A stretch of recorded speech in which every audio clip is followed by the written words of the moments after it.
ধারণ করেছে। বলতেছিলাম আপনি এটা আপনার নাসল, আপনার জেনারেশন, আপনার লিনিয়েজ, আপনার বংশকে প্রিজার্ভ করেন। এক আর বাবা, এক আর মা, বাবা মা জানা প্রজন্মকে প্রিজার্ভ করা, এটা ইসলাম ওয়াজিব করে দিয়েছে। এই যে অবৈধ সম্পর্কের কারণে, বিশ্ব বেহায়া দিবসের কারণে, এগুলোর আউটপুট হিসেবে মাঝে মাঝে ঢাকা মেডিকেলের ডাক্তারের নবজাতকের বাচ্চার কান্নার আওয়াজ শুনতে পাওয়া যায়। চট্টগ্রাম মেডিকেলের ডাক্তারে নবজাতকের কান্না শুনতে পাওয়া যায়।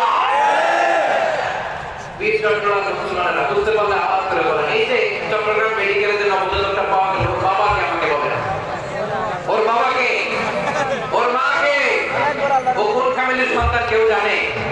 আপনি হিউম্যান ডিগনিটিকে অপমান করেছেন না? আপনি তার ভবিষ্যৎকে অন্ধকার করেছেন না? আপনি তার লিনিয়েজকে প্রশ্নবিদ্ধ করে দিয়েছেন না? এই জন্য আল্লাহ তাআলা